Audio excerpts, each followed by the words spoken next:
शिक्षार्थियों, स्वागत है आपका श्री शक्ति विद्यापीठ स्कूल की ऑनलाइन क्लासेस के इसे नए वीडियो में। अपन कक्षा 12 के रसायन विज्ञान का चैप्टर सेकंड विलयन है वो पढ़ रहे हैं। उसमें अपन ने है जो है पीछे के वीडियो में जो है मोलरता, मोललता और जो है द्रव्यमान प्रतिशतता, आयतन प्रतिशतता उससे संबंधित है अपन ने आंकिक प्रश्न तक हल किया था। आज जो अपना टॉपिक रहेगा वो राउल्ट का नियम रहेगा, जो कि डेरिवेशन का टॉपिक है। परिभाषा आपके सामने लिखी हुई है। इस परिभाषा को जो है सिंपल है, परिभाषाएं राउल्ट के नियम के कथन जो है पूछा जाता है, वहां पर परिभाषा बन सकती है। या इससे जो डेरिवेशन बनेगा वो किस प्रकार से बनेगा। तो परिभाषा क्या कहती है, राउल्ट का नियम, यानी कि राउल्ट नाम का एक वैज्ञानिक था, उसने क्या किया, जो है विलयन में जो विलय और विलायक होते हैं उनकी अवस्था यानी कि उनकी प्रकृति के आधार पर वो घुल रहे हैं, नहीं घुल रहे हैं, वाष्पित हो रहे हैं या अवाष्पित है विलय, तो उस विलय के जो प्रकृति है उसके आधार पर क्या किया विलयन में राउल्ट ने, जो है राउल्ट नाम का वैज्ञानिक था, कई जगह इसको राउले भी कहा जाता है,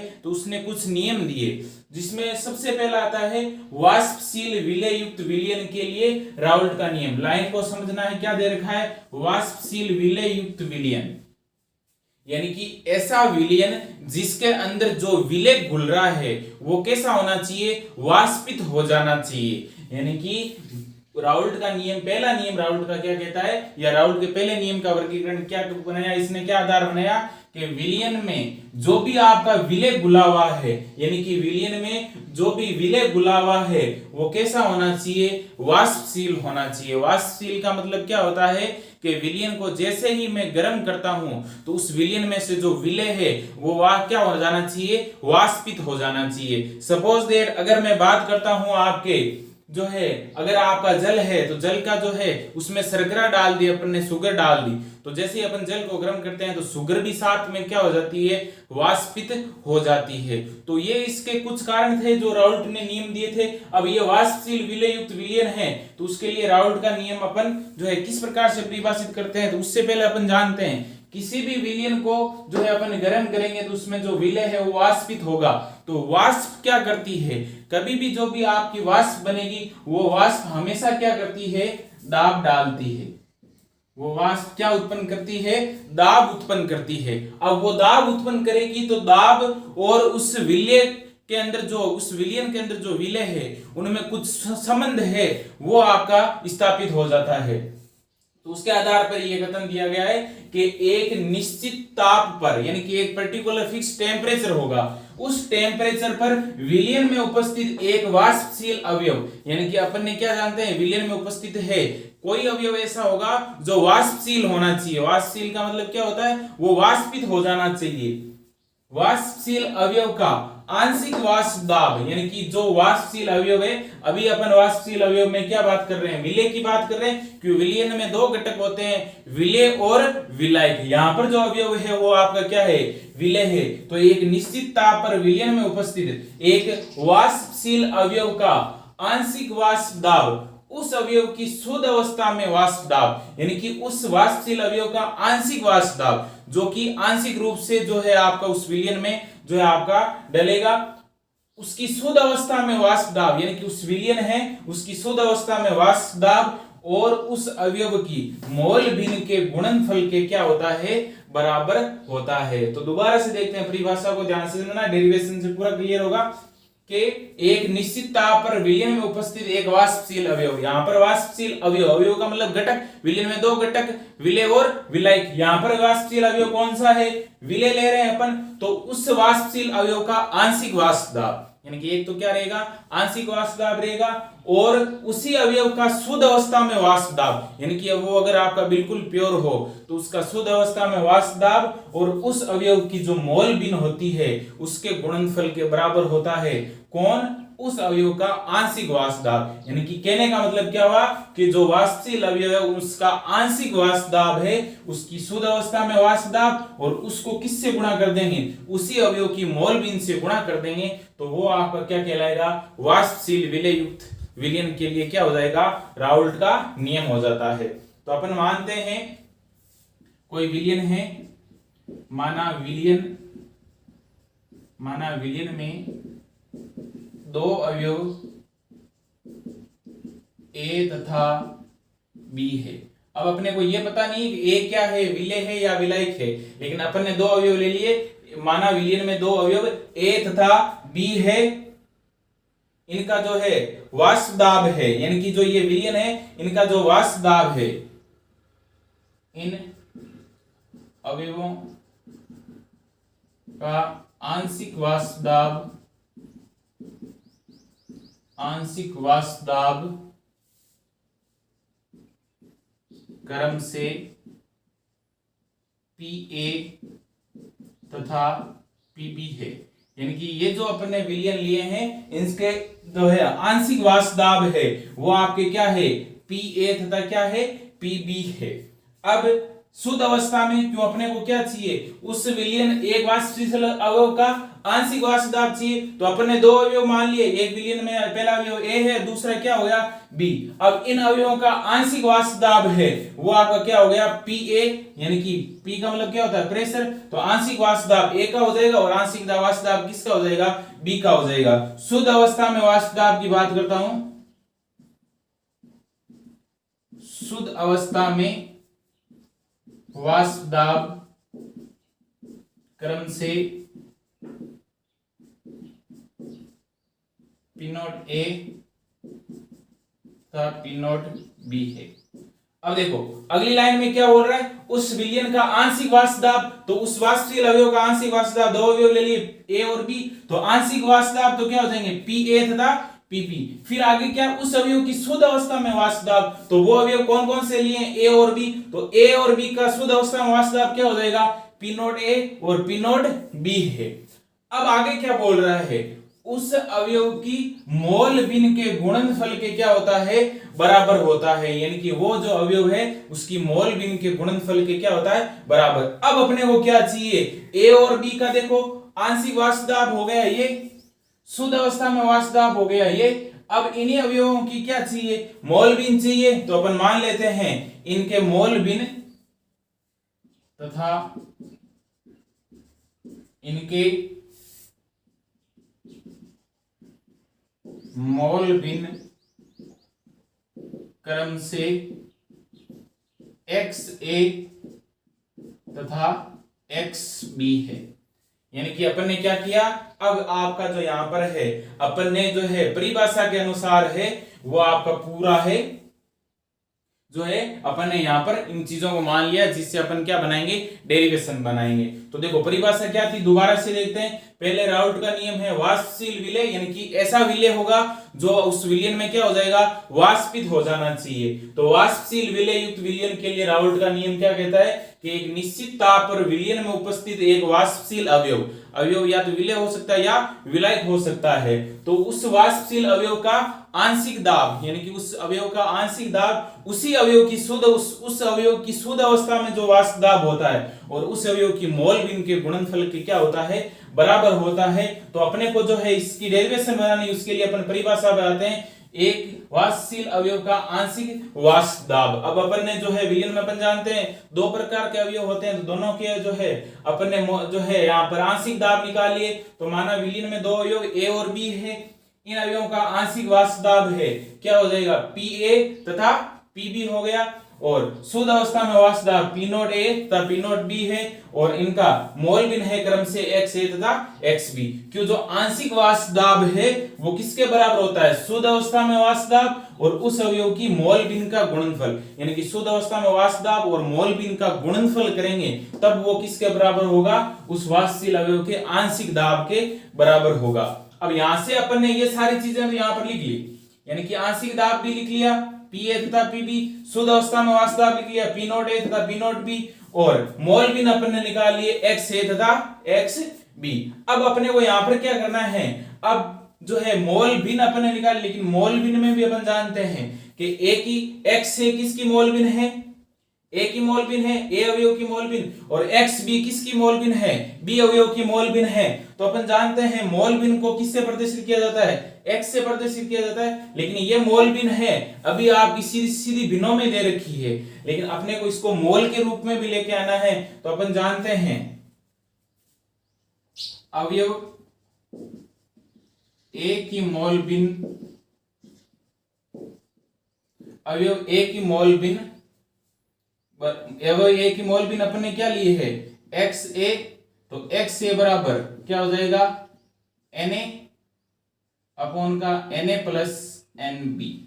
ये जो मोल बिन वाला कंसेप्ट है 11th क्लास में आपने अच्छे से समझ रखा है। क्या दे रखा है 11th क्लास में कि किसी भी अवयव की मोल भी निकालनी हो तो उस अवयव के मोलों की संख्या बटा कुल मोलों की संख्या। ए की मोल भी निकाल रहे हैं तो ए के मोलों की संख्या, ए के मोलों की संख्या क्या होती है Na, कि मोलों की संख्या को किससे प्रदर्शित किया जाता है n से प्रदर्शित किया जाता है। तो अपने को ए की मोल भी निकालनी, मोल बिन या मोल अंश एक ही चीज है, तो ए की मोल बिन निकालनी है। मोल बिन को अपन जानते हैं किससे प्रदर्शित करते हैं x से, तो ए की मोल बिन निकालनी है तो ए के मोलों की संख्या बटा कुल मोलों की संख्या। कुल मोल अपने को कैसे पता चले, दो ही है, क्यों अवयव दो ही है ना, ए और बी दो ही अवयव है, तो ए के मोलों की संख्या और बी के मोलों की संख्या, यानी कि जिसकी मोल बिन निकालनी है उसके मोलों की संख्या ऊपर आ जाएगी और कुल मोलों की संख्या नीचे आ जाएगी। ये तो होगी ए के मोल बिनों की संख्या। बी के मोल बिनों, जो बी के मोल बिन है वो क्या होंगे, इसी प्रकार बी के मोल बिन होंगे तो एक्स बी बराबर क्या हो जाएगा एन बी अपॉन का Na प्लस एन बी। तो बी के मोल बिन निकालने, तो बी के मोल बिन निकालने के लिए क्या करेंगे, बी के मोलों की संख्या और बटा कुल मोलों की संख्या। ये तो होगी इस प्रकार से, ये तो होगी आपके बी के मोलों की संख्या यानी कि एक्स बी, यानी कि बी के मोल बिनों की संख्या। बी का मोल बिन इस प्रकार से निकाला जाता है, ये ए का मोल बिन। और एक चीज आपको और ध्यान रखनी है, हम जानते हैं कि एक्स ए प्लस का एक्स बी बराबर होता है 1। ये चीज भी जो है आपने अच्छे से जो है 11th क्लास में पढ़ी होगी कि किन्हीं भी दो मोल बिन या विलियन में जितने भी अवयव है उन सभी अवयवों के मोल बिनों को अगर अपन जोड़ दें आपस में तो उन मोल बिनों का योग है सदैव कितना होता है, एक होता है। ये याद रखना है, न्यूमेरिकली भी आपको जो है बताया हुआ है और न्यूमेरिक जो है 11th क्लास में आपने पढ़ा भी होगा और इसको आप सिद्ध भी कर सकते हो कि एक्स ए प्लस का एक्स बी बराबर हमेशा क्या होता है 1 होता है। इस चीज को आपको ध्यान रखना है। तो ये था इस पूरे जो है परिभाषा के अनुसार जो जो चीजें अपने को आगे चाहिए वो अपन ने यहाँ पर लिख ली है। तो देखो क्या विलियन में दो अवयव ए और बी है, ए का आंशिक दाब पी ए हो जाएगा, बी का आंशिक दाब पी बी हो जाएगा। शुद्ध अवस्था में वास्तव दाब ए का पी नोट ए, बी का क्या हो जाएगा पी नोट बी। मोल बिन की बात करता हूं, ए की मोल बिन एक्स है, बी की मोल बिन क्या हो जाएगी एक्स बी। अवयव ए की मोल बिन चाहिए यानी कि इसको आगे मोलों की संख्या में ले आना है, तो मोल बिन निकालने के लिए अपन जानते हैं जिस अवयव की मोल बिन निकाली जाती है उस अवयव के मोलों की संख्या, मोलों की संख्या को किससे प्रदर्शित किया जाता है n से, तो क्या हो जाएगा Na यानी कि इसके मोलों की संख्या, ए के मोलों की संख्या बटा कुल मोलों की संख्या। बी की मोल भी निकालने, बी के मोलों की संख्या बटा कुल मोलों की संख्या। और जितने भी आपके विलियन में अवयव होते हैं उन सभी के मोल बिनों का जो योग है वो आपका क्या होता है, सदैव कितना होता है, इकाई होता है, या सदैव कितना होता है, एक होता है। अब देखो इन्हीं चीजों को यूज करते हुए आगे जो अपन है इसकी डेरिवेशन है वो करते हैं। तो इसको मैं मिटा रहा हूं, फिर अपन आगे आते हैं। यहाँ पर अनुसार अपन क्या लिखते हैं, राउल्ट का कथन क्या कहता है, तो अपन यहाँ पर लिखेंगे राउल्ट के नियमानुसार। राउल्ट के नियमानुसार राउल्ट ने क्या कहा था कि जो है विलियन है उसमें जो आपका एक वाष्पशील जो अवयव होता है उसके आंशिक जो है दाब, अपने आंशिक दाब दो अवयव थे ए और बी, तो इसका आंशिक दाब क्या है, जैसे ए अवयव है तो ए का आंशिक दाब क्या हो जाएगा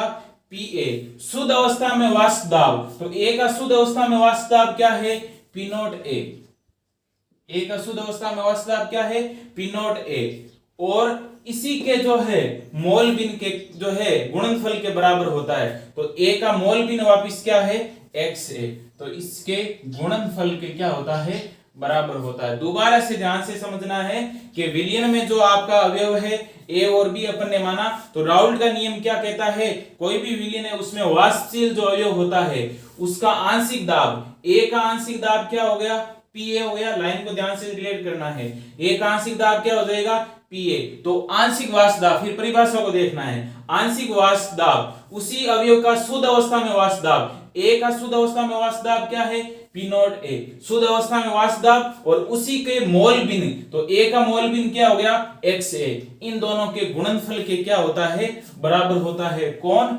आंशिक वाष्प दाब। अब ये तो आ गया आपका किसके लिए, ए के लिए। इसी प्रकार से अपन किसके लिए निकालेंगे, बी के लिए। तो इसी प्रकार पीबी बराबर,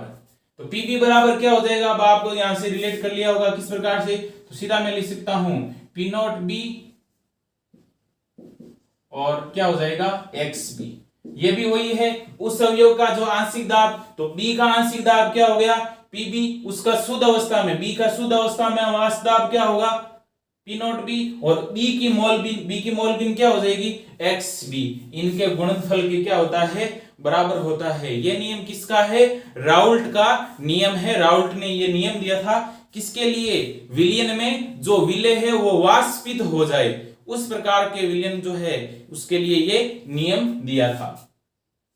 अब देखो आगे आपका क्या कहता है, राउल्ट के नियमानुसार अपन ने ये तो जान लिया, लेकिन अपन जानते हैं पूरा विलयन है उस, क्यों अभी तो ये दो अवयव है, पूरे विलयन का अभी जो है वास्तव नहीं बना है, क्यों विलयन में अपन ने अवयवों के लिए अलग अलग निकाला है। ये तो जो है ए अवयव का है और ये किसका है, बी अवयव का। और अपन जानते हैं विलयन में दोनों होते हैं, विलेय और विलायक होते हैं, या दोनों विलेय है तो किस प्रकार से होगा, तो आपको जानते हैं ये जो है दोनों अवयवों के हैं, ये विलयन के अंदर है, तो पूरे विलयन का आंशिक दाब क्या होगा, तो अपन यहां पर लिखेंगे विलयन में P बराबर, मैं यहां पर क्या लिख सकता हूं पी ए प्लस का पीबी, यानी कि पूरा विलयन है उसमें आपका P बराबर क्या हो जाएगा पी ए प्लस का क्या हो जाएगा पीबी। तो पूरे विलयन का जो आंशिक दाब है वो मैंने क्या मान लिया P मान लिया, तो आपका जो है ये तो क्या हो जाएगा, जो है इसमें वाष्पशील अवयव है वो A और वाष्पशील अवयव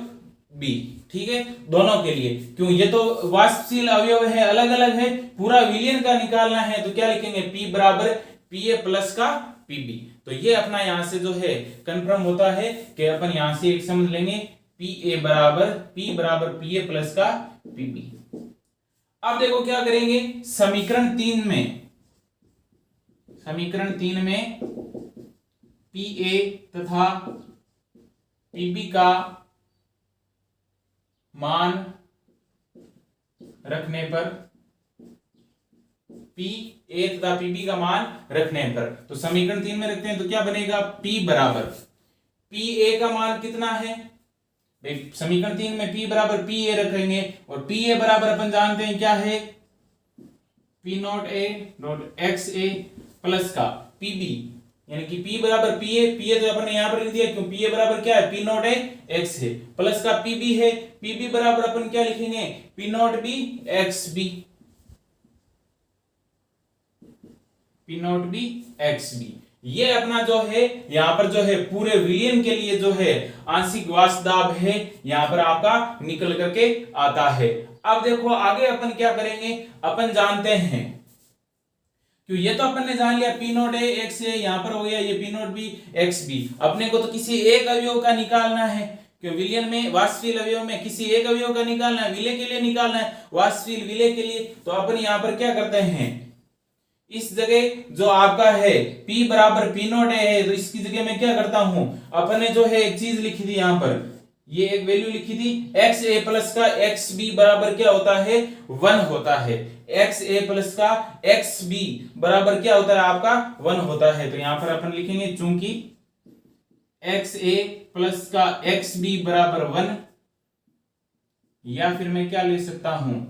एक्स ए बराबर 1 माइनस का एक्स बी। यही इसमें सबसे इंपॉर्टेंट चीज है कि अपन जानते हैं मोल बिनों का योग, विलयन में दो अवयव है तो दोनों की मोल बिनों का योग कितना होगा सदैव 1 होता है, या फिर मैं क्या लिख सकता हूं एक्स ए बराबर 1 माइनस एक्स बी, क्यों एक्स ए एक्स बी यहां पर प्लस में इधर आकर के किस में आ जाएगा जो है माइनस में, तो एक्स ए बराबर क्या हो जाएगा 1 है, ये एक्स बी इधर आएगा माइनस में आ जाएगा, इसका मतलब एक्स ए बराबर मैं क्या लिख सकता हूं 1 माइनस का एक्स बी। इसको दे दो समीकरण नंबर 4,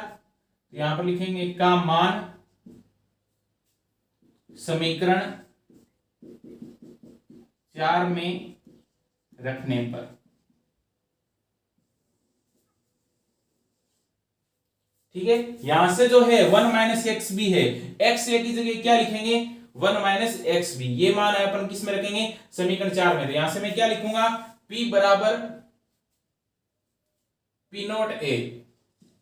अब देखो यहां पर क्या आ गया, एक्स ए की जगह मेरे को क्या लिखना है, 1 माइनस एक्स बी। तो यहां पर मैं क्या लिखूंगा, 1 माइनस एक्स बी। उसके बाद ये हो गया प्लस पी नॉट बी और क्या हो जाएगा, और एक्स बी। अब देखो यहां से जो है इसको अपन है मल्टीप्लाई करना है कोष्टक के अंदर, तो क्या हो जाएगा, पी नॉट ए को 1 से करेंगे तो पी नॉट ए ही रहेगा, minus P not A X B, यही बनेगा। जब पी नॉट ए को 1 से करेंगे तो पी नॉट ए ही रहेगा, पी नॉट ए को जो है एक्स बी से करेंगे तो क्या हो जाएगा, minus P not A X B, और इधर क्या हो जाएगा, plus P not B X. अब देखो यहां से जो है कुछ कॉमन आ रहा है, उसको अपन अलग लेते हैं। तो P बराबर यहां से देखो क्या कॉमन आ रहा है, P नॉट A और P नॉट एक्स बी। इसको जो है मैं यहां पर अलग लिख लेता हूं, या फिर इसको जो है कॉमन लेकर के अपन करते हैं। तो क्या हो जाएगा, P नॉट A है वो तो आपका एज इट इज रह जाएगा। इन दोनों में देखो क्या कॉमन आ रहा है, P not A X B और P not B X B में क्या कॉमन आ रहा है, एक्स बी कॉमन आ रहा है। तो यहाँ पर एक्स बी कॉमन लेता हूं मैं, इन दोनों में एक्स भी कॉमन लिया यहां पर। तो एक्स भी कॉमन लेने से ये जो माइनस वाला है तो इसको अपन कॉमन लेंगे, तो ये आपका क्या बनेगा, पी नॉट ए माइनस का क्या हो जाएगा, पी नॉट बी। तो P बराबर पी नॉट ए माइनस का एक्स बी बराबर आपका क्या हो जाएगा, पी नॉट बी, और क्या हो जाएगा माइनस का जो है पी नॉट ए माइनस का क्या हो जाएगा, पी नॉट बी। अब इसको जो है एक्स बी है, इस एक्स बी को अगर मैं प्लस कर देता हूं, यानी कि ये जो माइनस में एक्स बी लिया है इस माइनस की जगह मैं प्लस कर देता हूं, तो क्या हो जाएगा, पी नॉट ए, इसको प्लस कर दिया तो एक्स बी बराबर में क्या लिख सकता हूं, पी नॉट बी माइनस का पी नॉट ए। ये भी अपना क्या होगा, यहां से जो है संबंध निकल करके आ जाता है, पी नॉट बी माइनस का पी नॉट ए। अगर इसको मैं किसके रूप में कर दूं, एक्स बी है इसको प्लस के रूप में कर दूं, तो ये अपना फॉर्मूला बन करके आता है। और यही अपना क्या है, राउल्ट का नियम है, किसके लिए, वाष्पशील विलय युक्त विलयन के लिए राउल्ट का नियम। तो ये अपना देखो किस प्रकार से जो है फॉर्मूला बना। तो इसको अपन दोबारा से देखते हैं कि माना विलयन में दो अवयव ए और बी, परिभाषा है, उस परिभाषा को जो है याद रखना है। परिभाषा से जो है अपन ये चीजें बनाएंगे, ए और बी मान लिया, ए का आंशिक दाब क्या हो जाएगा, पी ए, बी का आंशिक दाब पी बी। शुद्ध अवस्था में ए का वाष्प दाब पी नॉट ए और शुद्ध अवस्था में बी का वाष्प दाब क्या होगा, पी नॉट बी। उनके मोल भिन्न, ए का मोल भिन्न क्या होगा, एक्स ए, बी का मोल भिन्न क्या होगा, एक्स बी।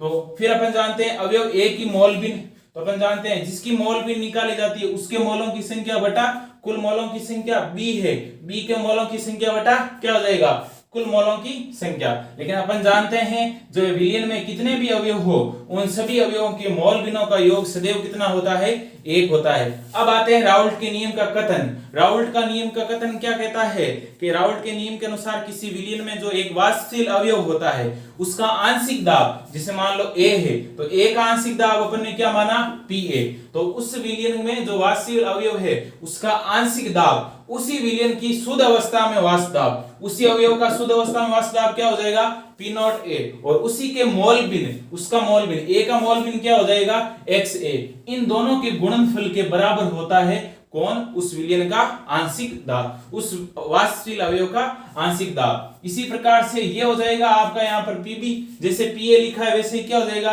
पीबी। तो बी का आंशिक दाब है तो उसका शुद्ध अवस्था में वाष्प दाब क्या हो जाएगा, पी नॉट बी, और उस बी का मोल भिन्न क्या हो जाएगा, एक्स बी। इन दोनों का गुणनफल उसके आंशिक दाब के क्या होता है, बराबर होता है। अब अपन जानते हैं इसी विलयन के अंदर ही है ये दोनों अवयव ए और बी, तो कुल विलयन का वाष्प दाब निकालना है तो अपन पी बराबर क्या लिख सकते हैं, पी टोटल भी कर सकते हो, पी कुल, पी टोटल बराबर क्या हो जाएगा, पी ए प्लस का पी बी। क्यों विलयन के अंदर दोनों अवयव है, ए और बी तो है विलयन में ही है आपके, ए और बी दोनों किस में है, विलयन में। तो अब भी तो अपन ने अलग अलग निकाला है, अब पूरे विलयन में निकालेंगे तो इस पूरे विलयन के लिए मैंने क्या बोल दिया, पी टोटल बराबर क्या हो जाएगा, पी ए प्लस का पी बी। अब अपन जानते हैं आपका यहां से जो है पी ए का मान है अपन में समीकरण 3 में पी ए बराबर क्या लिखेंगे, P not A X A, P B बराबर क्या लिखेंगे, P not B X B, और फिर है अपन यहाँ पर मान लिखेंगे। अब अपन जानते हैं विलयन में जो मोल भिन्न अवयव होते हैं उनकी मोल भिन्न योग सदैव कितना होता है, एक। अपने को तो एक के लिए निकालना है तो a के लिए अपन निकालेंगे तो उसके लिए क्या करते हैं, एक्स ए बराबर 1 माइनस का क्या हो जाएगा, एक्स बी। दूसरा इसका उल्टा भी कर सकते हो, जरूरी नहीं है एक्स ए बराबर 1 माइनस एक्स बी रखो, आप जो है एक्स बी बराबर भी क्या लिख सकते हो, एक्स बी बराबर भी क्या लिख सकते हो, 1 माइनस का क्या लिख सकते हो, एक्स ए, यानी कि एक्स ए बराबर 1 माइनस एक्स बी है, तो एक्स बी बराबर क्या हो जाएगा, 1 माइनस एक्स ए, एक्स ए आ जाएगा। तो जहां पर आपने यहां पर देखो अपन ने क्या किया है, पी नॉट ए एक्स ए की जगह क्या लिखा है, 1 माइनस एक्स ए 1 माइनस एक्स बी। तो यहां पर अगले वाले में क्या करेंगे, अगर मैं इसकी जगह ये वाला नहीं लिख करके 1 माइनस एक्स ए लेता हूं तो वहां पर एक्स बी की जगह अपन क्या लिख देंगे, यानी कि यहां पर अपन क्या लिखेंगे 1 माइनस एक्स ए, और उस प्रकार से हल करते हैं तो भी वो आपका क्या रहेगा, सेम ही रहता है। तो इस प्रकार से जो राउल्ट के नियमानुसार है वो आपका जो है पहला जो नियम है वो आपका कंप्लीट होता है। पहला नियम आपका किसके लिए था, राउल्ट के नियमानुसार के अनुसार पहला नियम है वो आपका क्या था, वाष्पशील विलय युक्त, यानी कि विलयन में जो विलय है वो कैसा होना चाहिए, वाष्पशील होना चाहिए, यानी कि जैसे ही उसको आप गर्म करते हो तो वाष्पित हो जाना चाहिए। उसके लिए राउल्ट का नियम दिया था। क्या था राउल्ट का नियम, कि वाष्पशील जो आपका विलयन होता है उसमें जो अवयव वाष्पशील होता है उस अवयव का जो आंशिक दाब होता है उसी अवयव के शुद्ध अवस्था में वाष्प दाब और उसी अवयव की मोल भिन्न के गुणनफल के क्या होता है, बराबर होता है, जिससे अपन ने पूरी आपकी डेरिवेशन की है।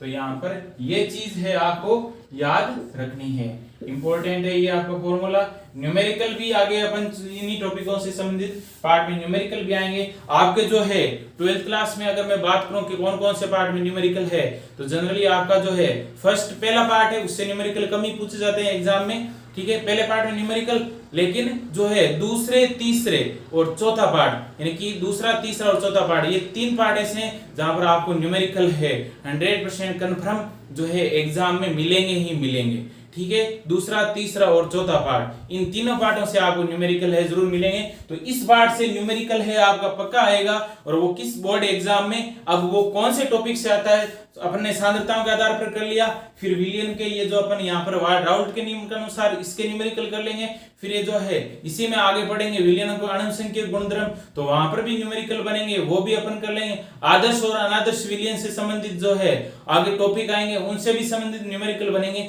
तो वो भी अपन है वहां पर हल कर लेंगे। तो जितना है आज जो है सिर्फ आपको ये एक ही जो है आपको नियम पढ़ा रहा हूं राउल्ट के नियमानुसार में, सिर्फ एक ही टॉपिक जो है। अगले टॉपिक में अगले वीडियो में क्या रहेगा, जो आपका है इसी राउल्ट के नियमानुसार जो अवाष्पशील विलय, आज तो आपके क्या था वाष्पशील विलय था, अगले टॉपिक में क्या रहेगा, नेक्स्ट वीडियो में क्या रहेगा, अवाष्पशील विलय रहेगा। उससे पहले ये डेरिवेशन है इसको पूरा है आपको स्वयं से परिभाषा से खुद इस डेरिवेशन को बनाना है, क्यों जब तक खुद नहीं बनाओगे परिभाषा अगर रट लोगे तो परिभाषा से अगर इस पूरी डेरिवेशन को रटोगे तो गलत हो जाएगी। परिभाषा को एग्जैक्ट याद करना है, परिभाषा में प्रत्येक लाइन के अनुसार है ये चीजें लिखनी है, जैसे मैंने यहाँ पर लिखी है उस परिभाषा के अनुसार प्रत्येक लाइन में वो चीजें लिखनी है। उसके बाद में क्या करना है, जो जो वैल्यू दे रखी है वो वैल्यू लिख दी, उसके बाद में उस परिभाषा में क्या बोल रहा है, उसका कथन क्या कह रहा है, उस कथन के अनुसार है संबंध बनाना है। फिर आपको ध्यान रखना है कि पूरे विलियन की बात हो रही है, ये तो अवयव है, पूरे विलियन की बात हो रही है, तो इन दोनों को जोड़ देंगे और इन दोनों का मान जो है वो जुड़ा हुआ मान आपका यहाँ पर रख देंगे, तो ये समीकरण बनेगा। और फिर मोलों का विनों का योग अपन जानते हैं 1 होता है, तो एक्स ए की जगह लिखो 1 माइनस एक्स बी, या एक्स बी की जगह लिखो 1 माइनस एक्स है, उसके अनुसार लिखोगे तो ये अपना जो है फाइनल है समीकरण बन करके आपका आता है। तो इसको आपकी जो है इस जो है डेरिवेशन का आपको प्रैक्टिस करनी है, और जो है आप जो है लिख करके या डेरिवेशन रफ कॉपी में इसकी प्रैक्टिस कर सकते हो, और दिक्कत है तो आप जो है डाउट अगर आता है तो पूछ भी सकते हो, कमेंट बॉक्स में जाकर के कमेंट कर सकते हो कि इससे संबंधित डेरिवेशन आपकी समझ में नहीं आई है। बाकी की चर्चा है अपन नेक्स्ट वीडियो में करेंगे। धन्यवाद।